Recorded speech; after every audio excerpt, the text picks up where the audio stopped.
Hello, friends. Welcome to the Logistics of Logistics podcast. My name is Joe Lynch. Thank you so much for joining us today. Today's topic is delivering the drinks, streamlining beverage transportation with my friend Kristina Bernarducci. How's it going, Kristina? Going well. Thank you, Joe. So, Kristina, we blabbed way too long before we hit the record button. So, Kristina, please introduce yourself and your company, where you're calling from today. Sure thing. My name is Kristina Bernarducci, and I am calling from sunny New Jersey today. And the company I work with is Bettaway. We are supply chain services. So we have our own trucks, we have our own 3PL, we have warehousing, and a pallet management department. Yep. And you guys, this is one of the reasons we talked so long before we hit the record button. You guys are co-located with Arizona Iced Tea and Plastipack, the company. Is it Plastipack that makes their bottles? Sure is. And so you guys do all the inbound for them, or the inbound, which is getting all those goods into the facility, and then you do the transportation out to all the DCs. We sure do. That is that is soup to nuts. So I'm excited to get into that. But one of the reasons we're talking today is we were introduced by the fine folks over at Wreaths Across America. So I want to talk about them also. But first, let's talk a little bit more about Bettaway. And so Bettaway, by the way, is spelled Bettaway. Kristina's got on her shirt, so if anyone watching a video can see that. You guys don't do just beverages, though. That is just kind of the area you're working in and what we're going to talk about today. But Bettaway has lots of other businesses. Talk about that for a minute. Sure thing. Well, beverages is our niche because we started, our founder, Tony Vaccaro, started as a soda bottler in Brooklyn way back in 1960. And so in 1981, he went from manufacturing into distribution and started a small fleet. So we were moving beverages to the likes of Snapple, was one of our biggest customers. And they got bought out many different times. And he sat there and he was looking at a billboard and he saw a very familiar name, Don Voltaggio. And he's the owner of Arizona Iced Tea. He called him up and he said, Tony, I need you. We're doing something big out of Brooklyn. So what started out of New York, New Jersey, spread like wildfire with those iconic 99-cent cans, which are still 99 cents to this day. And he said, you're going to need some more trucks. So we were probably one of the first unofficial 3PLs back then, where you were calling in favors from everyone, and it spread like wildfire. And now you look 40 years later, we're on site at their largest production facility in the country. Yep. You do not have to be of Italian descent to work there? No, you don't. I just wanted to clarify because it seemed as if that was a trend that's happening over there. Well, it's interesting because when I think about the beverage business, I know there's a lot of the bottling, and I know anytime I've read articles about bottling or talked to people on my podcast,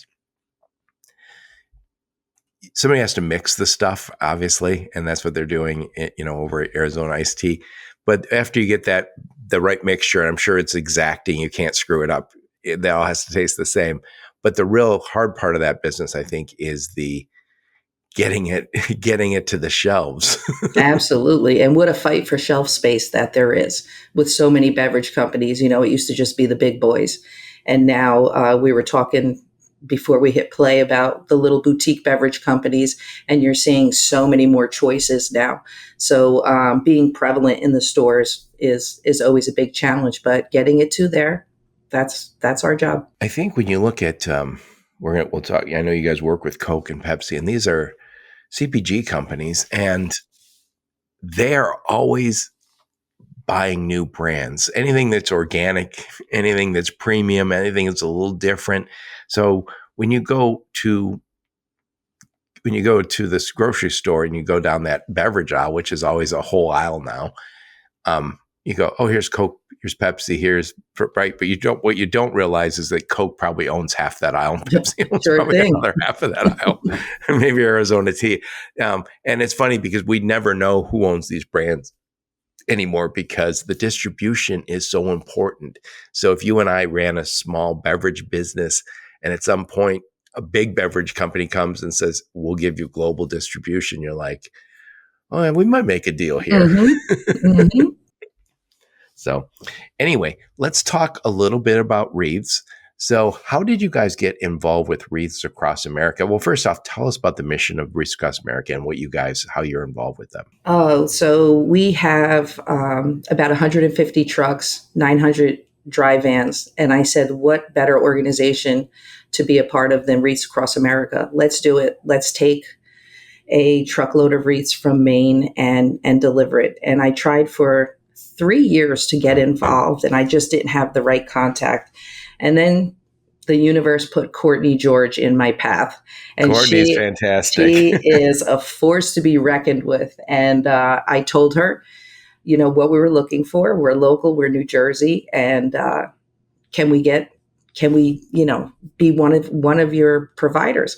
And that year she didn't have anything coming straight to New Jersey. And so she said, I have a load going to Sarasota, Florida. What's better than Florida?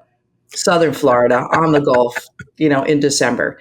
So I said, we'll take it. And that's where it started. And then this past year we had New Jersey. So it's a wonderful mission to remember, honor, and teach. And that mission is to put every December, Wreaths Across America puts wreaths on veterans' graves across the United States. I don't have the numbers, maybe you do, but it's an enormous logistics problem. And so what's happened over time is thousands of trucking companies and transportation companies and logistics companies, brokerages, anybody related to logistics and supply chain transportation has gotten behind this. And I told you while we were talking, I think this is one of those organizations that you start there to help to do the right thing and be charitable, but then you bump into all sorts of customers, competitors, and opportunities. Sure thing. Yeah. It is very much a transportation and logistics charity. And I always say, if you're going to get involved with a charity, you might as well get involved with one that we understand. And from what I've heard from Wreaths Across America, and I have talked to drivers on the podcast, drivers absolutely love this opportunity to move those wreaths. A lot of drivers are veterans. I think it's the highest percentage of veterans of any industry are drivers, and they love doing it. And who wouldn't? I agree. And for both journeys that we took so far, I was in the passenger seat. I was co-pilot. Our vice president, Igor Katzman, he loves to do, he does Toys for Tots. He does all different charity organizations. And when I asked him, hey, is this something we can do? He talked to John Vaccaro and Laura Vaccaro, our owners, and they were like, absolutely. And so he drove. And I rode shotgun, and we brought a truckload of wreaths down to Sarasota.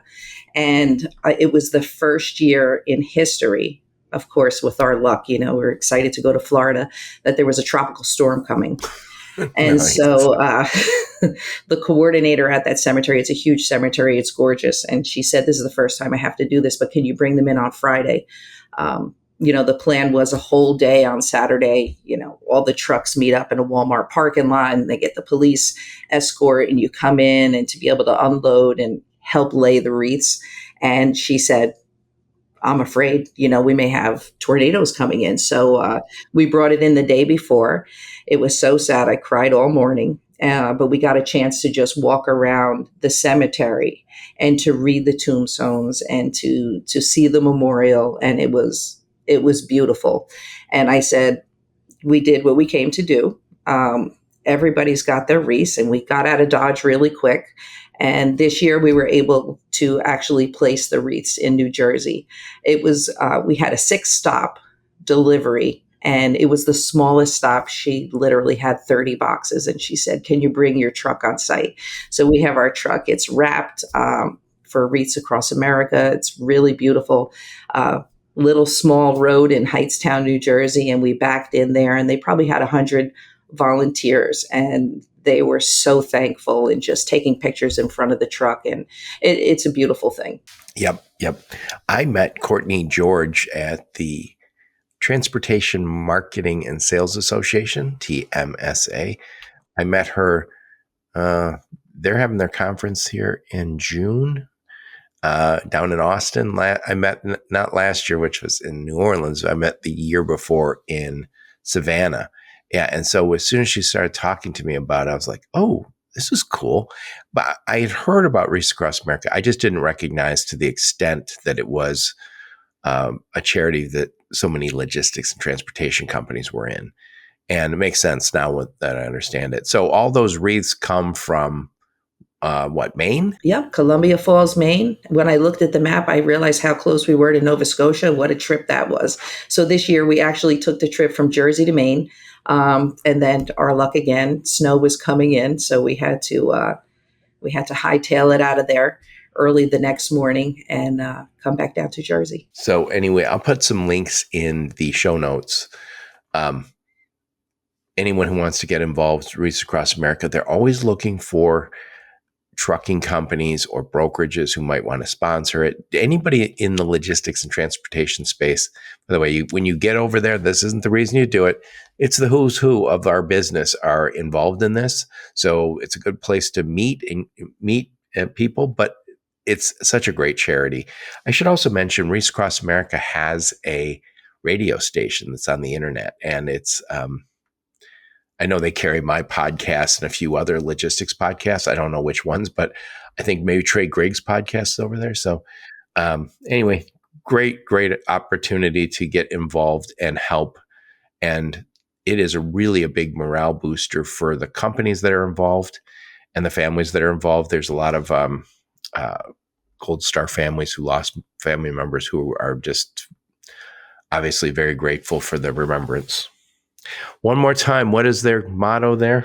Remember, honor, and teach. Very nice, very nice. So we'll touch on that one more time at the end. So tell us a little bit about you, Kristina. Where'd you grow up? Where'd you go to school? Some career highlights before you joined the mothership Bettaway.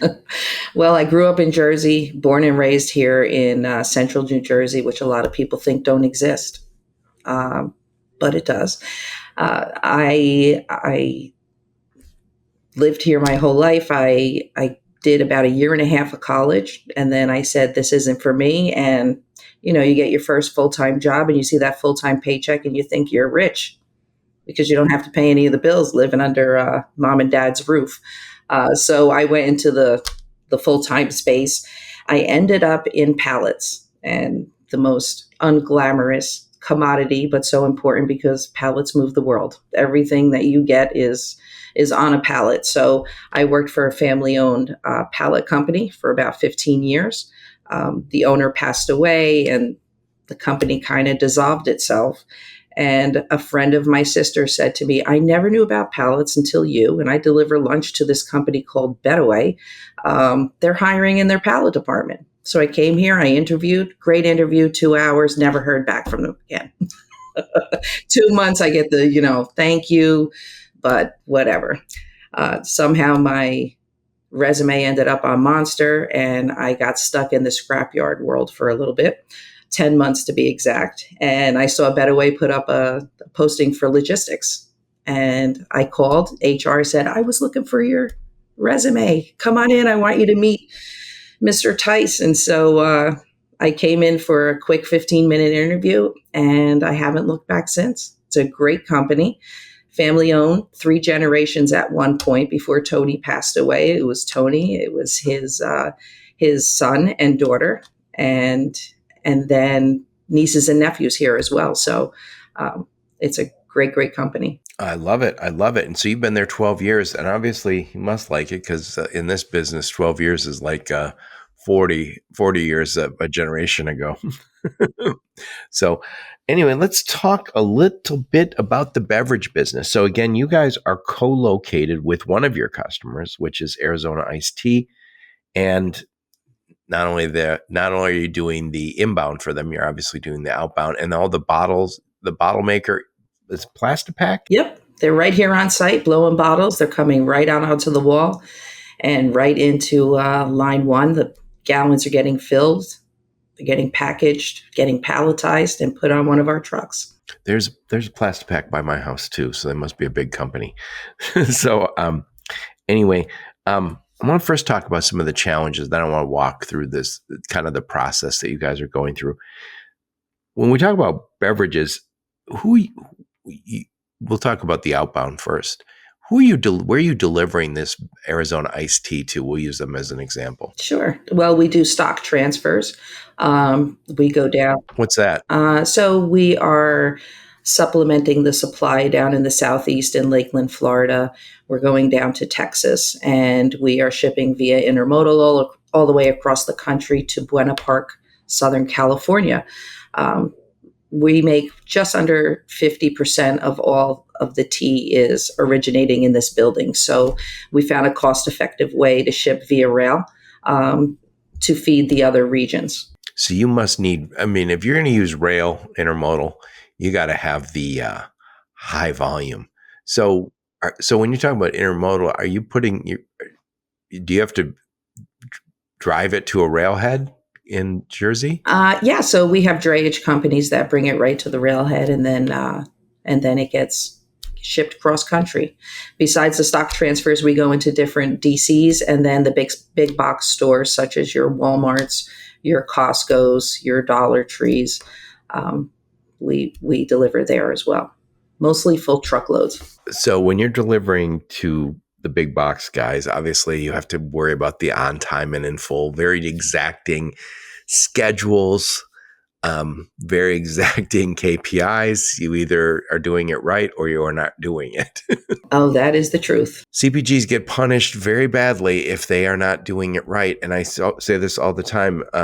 Anytime somebody says, "Oh, we got fined for an OTIF," not being in full or on time, you got charged $1,500, $2,500, and I was like, that is the small part of the price, because the bigger part of the price is your customers unhappy with you, and the worst part of it is you're not making money as the CPG, and the retailer's not making money. And so when somebody says they got fined, I get. Nobody wants that. And this is a hard business. But for the CPG company, like the Arizona Iced Tea or Walmart or Costco, not having that stuff on the shelves is a disaster. These are not high margin businesses. You can't afford to have somebody experimenting with your competitor because we couldn't get it to the shelf. Mm-hmm, that's for sure. That's for sure. And it's always a fight for that shelf space. Like we were talking about earlier, there's so many options now. It's not just the big boys anymore. There's so many options, and sometimes it's one, sometimes it's two. You find beverages in the produce section. So they have choices. And the last thing you want to do is not service the account well and showing up late. Oh, you're being judged. I guarantee the retailers are looking and saying, who's our best partner? And if you can't get it to the shelves, you aren't the best partner. That's what it comes down to. And I think we also, I say this all the time, but I think it's an important point.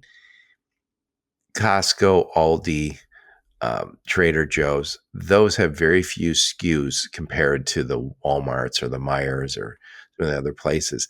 So when there's fewer SKUs, that means that they're always looking to say, how do we get fewer SKUs? Who can we get rid of so we can bring so-and-so on? So you don't want to be on that bad list. Definitely not. So part of your stuff is going to DCs. So there's you got the inventory, but some of it you said is also going, Well, some of it's going to those DCs, and you said that goes on intermodal. Is it? You do a lot of intermodal? We do mostly the stock transfers are going intermodal. We try not to mess around with the club stores, like you said, because of the fines. So you got to always add on extra days of transit for the intermodal freight. We typically will ship them full truckload. And my job is I'm kind of like a matchmaker. When a carrier comes on board, if he passes all of our safety stats and makes it past all the hoops that I give them, I try to find, hey, what's a good marriage for you? I'm not just looking at the freight, but I want to see if I have something that is going to your sweet spot. For example, I have a carrier who has drop privileges out of Walmart. Well, I'm going to make that line up because I know you want to go in there. You have no dwell time because you're just dropping the trailer. I know you're going to service the hell out of it. So I try to make those matches with my carriers and the receivers. The drop trailers is such a revelation. I mean, we've always done it, but I think we're doing it more since the ELD mandate because we realize how hard it is to keep the drivers occupied. We're not doing a good job at it. I'm sure you guys are doing better than most, but as an industry, we're not doing well enough with the drivers to get them on the road. Too much time wandering around. Oh, you got picking up and delivering. You got it. And sitting for too long. And then hours of service are always a fight. And I learned that part of my Wreaths journey. I learned that in driving the truck from New Jersey down to Florida, it's just you're held at the mercy of your previous stop. And God forbid, you get so excited when that green light tells you to pass the scale, you don't have to go in. And then all of a sudden you're out of hours. And guess what? The truck stops full. There's nowhere for you to park. What do? It's like there's so many challenges for the drivers. I know I went off topic with that, but that's a huge, huge thing for me. It is a very difficult job. And again, I think the whole industry knows it. And we talk about it, but I don't know how much is happening. There's a new organization. I'm hoping to get them on the podcast soon called Project 61. And I think it's related to drivers are now dying at an average age of 61. It's not an easy job, but living on the road. I say this all the time. I don't sleep well when I go to a hotel. And so they're sleeping in a truck stop, if that, maybe in a Cracker Barrel, wherever they can find a place to park. Not easy. Anyway, there's some other challenges with beverage. Obviously, beverages can leak. So if somebody drops a pallet, somebody knocks a pallet, hits it with a forklift, you have sprung a leak, and now all of a sudden you have sugar water all over, which is sticky. Dirt is going to find it. Hopefully not ants, but it's a big problem. Talk about how you guys deal with all of that, because it's got to be a giant pain. Of course, that's one of the issues that I talk about, being held at the mercy of your previous stop. So sometimes there's shortages or overages or damages when a pallet arrives. So let's say they unload 20 pallets and 2 of them have some leakers, and they're leaving those 2 pallets on that driver's truck. So now he's out of luck going to his next stop for his pickup because he's got to get disposition on these 2 pallets. We have an OS&D department who has relationships with warehouses across the country, and we try the best we could to get that disposition, get him to a warehouse, get it unloaded as quickly as possible, so we don't ruin his week. So let's just say I'm the driver and I drove down. I got 20 pallets. They unload 20. Notice 2 are leaking. They put them back in my truck. I'm not driving back to New Jersey, am I? No, we try to find something that's close to where the driver is, or where the driver's next pickup is. So you say, good news, Joe, 5 miles down the road, you can drop off at this warehouse. Well, so not all the pallets were leaking, or not all the bottles were leaking. So they will look and say, okay, we discovered there was 40 cases on here. Only 1 was leaking. We took that one off. Did they repack it and then deliver it for you? We send Joe on his way, let him go finish his job, and we deal directly with the warehouse. A lot of times the warehouses will have their own fleet of small amount of trucks, and they'll be able to redeliver it for us, or we'll get an LTL carrier to come in and redeliver it to the facility once it's ready. So it's got to But be you think about, rewrapped and yep, relabeled and everything. yeah, and What all a that costs pain in money. the ass. All that costs money. Uh, so yeah, so just accidents happen when you're moving and you're moving fast. I can see how it happens, but that is a problem that you get. I mean, it happens in a lot of businesses, but with beverages, they also freeze. How do you deal with the freeze? Oh boy, that's always fun. Like any type of weather issues is always a good time. So for freezing in the winter months, if we're delivering, let's say, to Colorado, or something's going into North Dakota and it's going to sit over the weekend, a lot of times what we'll do is we'll put it on a reefer carrier. I'll reach out to my customer and say, hey, I need a pallet cut. It's too heavy. We can't send this on a dry van because we want to protect from freeze. They'll run that temperature, not so high, but just high enough so it doesn't Warm freeze. enough. Yep. And get on their way. But you just think about the grand scheme of logistics, and it brings me back to when we had Superstorm Sandy here in New Jersey, and we were shut down as a state for such a long time. And then you have people who are headquartered in Atlanta. They have no clue. They're like, "Where's my product?" Well, we just had a hurricane, or there's a snowstorm. Where the headquarters isn't feeling the snowstorms or the deep freezes and all that good stuff. And they're like, "Well, why is the product not there yet?" Well, they legally can't. They can't run. The governor made a state of emergency, and we can't get anywhere. And our VP of Ops, he always says, Kristina, just because it stopped snowing, now we got to get the roofs of these trailers, the snow off of it, because you can't go on the road with it. It's not like once the streets are dry, you can just start rolling right away. Right. I always, well, I've made these explanations. I'm sure you have too. If you lose one day because of snow or a storm, it's a week. And somebody says, oh, well, you just catch up. So tomorrow, so I was supposed to get it on Thursday. Now I'll get it I didn't get it Friday. I'll for sure get it Monday. You're like, no, because I don't have unlimited resources on Monday. Absolutely. I only have the regular resources. We lost a day. And to your point, it takes a week. And it's just like the airlines are the same way. When somebody says, oh, yeah, they had a few days off. Well, that could blow you might never get a flight. Sure thing. What we do here is we'll prioritize. So we'll prioritize the people, of course, that fine are going to get their product first. After that, it'll start trickling down. Maybe the DCs are okay and they can take it a few days late. They're flexible. A lot of times you just pick up the phone and talk to somebody, and it's a person on the other end of the line. They understand what's going on. And so sometimes they're a little bit more flexible. Yep. So we talked a little bit about the challenges. I want to talk about kind of you guys really are kind of a supply chain company. So you guys are, again, co-located with Arizona Iced Tea, one of your beverage customers. You have others.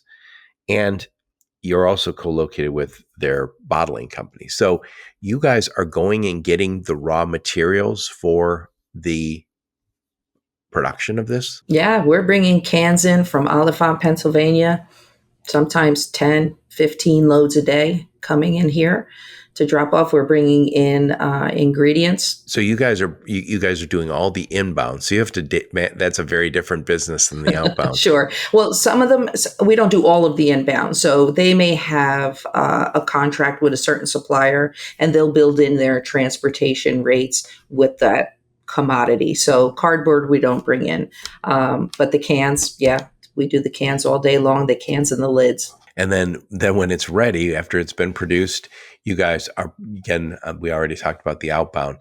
And it's interesting because if you were to ask me who moves stuff intermodal, I would never think beverage, because you got to have really high volume. You must have enormous volumes moving out west to get on the intermodal. Well, ever since COVID hit, things just haven't been the same.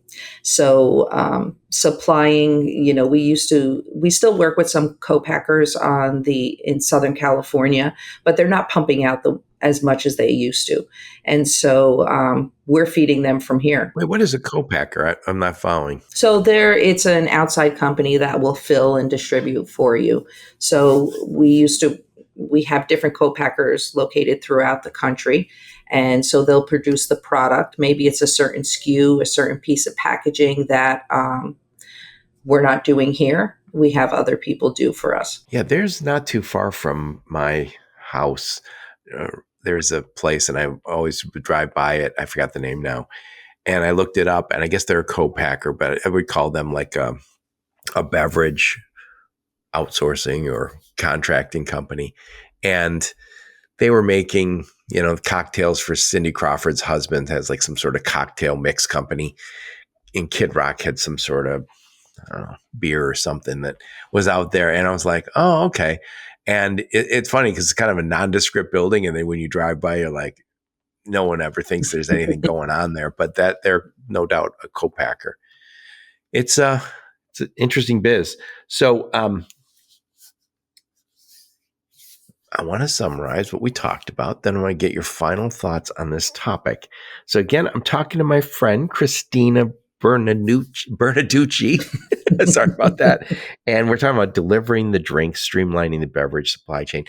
Before we even get into finalizing this, you guys also work with Coke and Pepsi and other beverages companies? Yeah.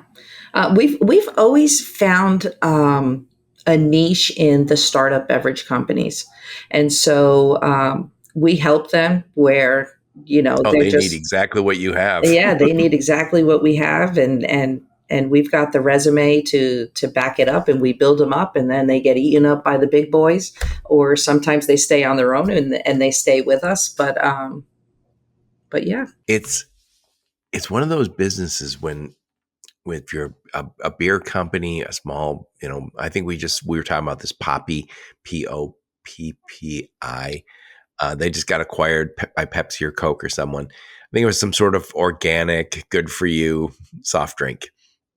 And what's so compelling is that company becomes worth so much more when it has worldwide distribution, courtesy of a Coke or a Pepsi or an Arizona iced tea that already has the infrastructure.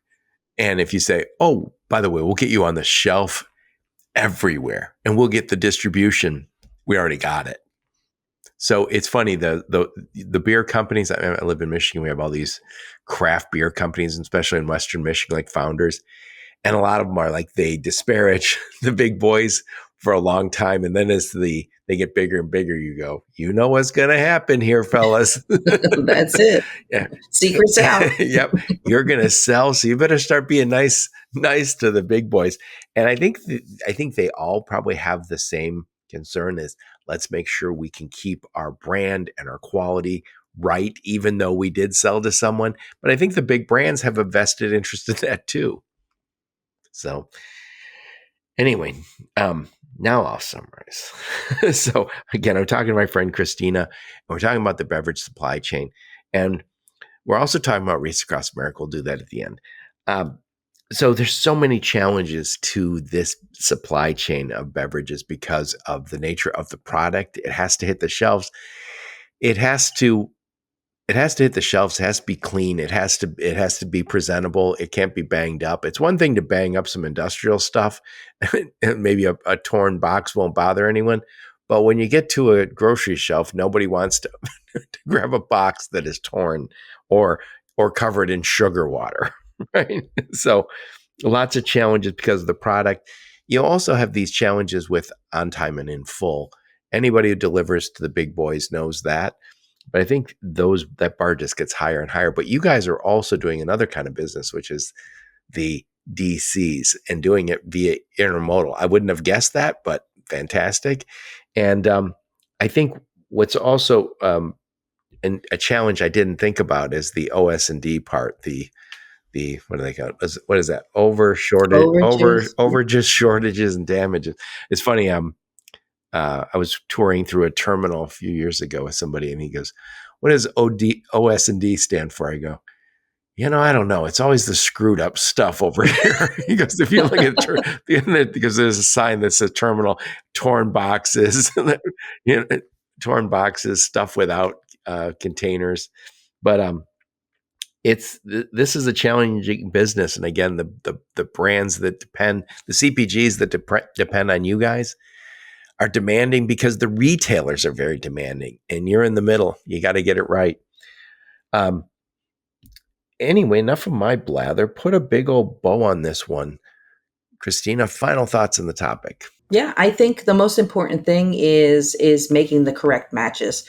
I explained it earlier, and it's not just the freight that I'm thinking about, but I'm thinking about who's going to haul that for me.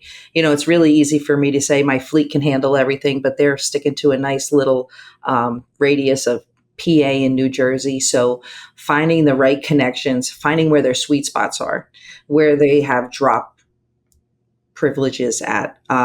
If you find something that it minimizes the dwell time or minimizes the deadhead to their next pickup, they're going to service the hell out of it. So that's basically what I do, making those connections. I think an even a bigger picture is you need the right partner, the right transportation logistics partner, because you guys know this business. You've been doing it for a minute. And I always say, you don't want your 3PL or your trucking company or your transportation company learning on your dime.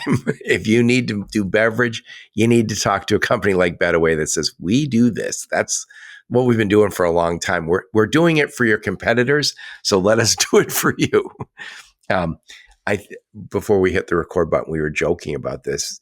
Not so long ago in this business, people would just say, oh, yeah, we specialize in everything. You're like, that's not what a specialization is. You don't specialize in everything. Anyway, let's talk a little bit more about Wreaths Across America one more time. Tell us what the mission is for Wreaths Across America and how you guys are involved with it. Sure. So the mission is it's usually the second week in December, making sure that every veteran has a wreath on their grave.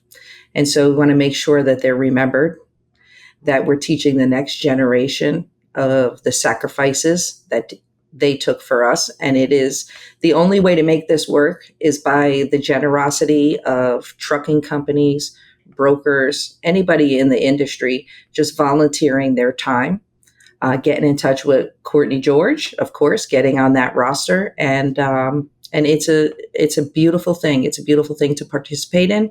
So even if you don't have a truck, go to one of the local cemeteries and say, hey, I'm going to volunteer to help put these wreaths down. And even most importantly, Courtney said to me, the biggest problem is getting them cleaned up in January. So you can help in many ways, or you could just sponsor a wreath. I think it's like $17 a wreath. You could sponsor a wreath and it could be put on someone's grave on your behalf. Yep. And from what I've talked to some people about Wreaths Across America in the past, a lot of drivers are very interested in doing this. Some will volunteer their own time, owner operators. Other companies are rewarding drivers by saying, hey, you can be on this mission, which is one that's near and dear to many of us. I think anybody who has a veteran in their life, or even somebody who just says, I don't have a veteran in my life, but I appreciate the sacrifices they made. And I know they have lots of other things. I think they have a traveling museum that Wreaths has, and they have a internet radio station called Wreaths Across America. Again, they carry my podcast and some others, logistics podcasts, and a lot of content for veterans and Gold Star families. So great cause. And again, you don't join for the business opportunities, but I know lots of business opportunities could come from it. So if you have to justify it beyond just doing the right thing, there's some, this is how you do well by doing good. I promote 100%. If you've got the opportunity, you got to get on board. It's a wonderful mission. Well, thank you so much for taking the time, Kristina. It's been a pleasure talking to you. And I really enjoyed learning about the beverage supply chain, a little more complex than I ever think it's going to be. Thank you so much for your time. I will make sure I put a link to all the Wreaths Across America stuff. And I will also make sure that I put a link to your LinkedIn profile, a link to your website, and any of the links you and your marketing team give me. We'll put those in the show notes. And so anyone wants to get involved with Bettaway or reach out and talk to Wreaths, highly recommend both. Thank you so much for taking the time, Kristina. Thank you for having me. This was great. Yep. And thank all of you for listening to my podcast. Your support's very much appreciated. Until next time, onward and upward. You have been listening to the Logistics of Logistics podcast, where we engage with leaders in the logistics and supply chain community. If you like what you hear, please subscribe, hit the like button, and leave us a nice review on Apple or Spotify or wherever else you listen. Also, please check out our videos on YouTube and connect with us on LinkedIn. We're very big on LinkedIn. And you can also reach us on the logisticsoflogistics.com, our website.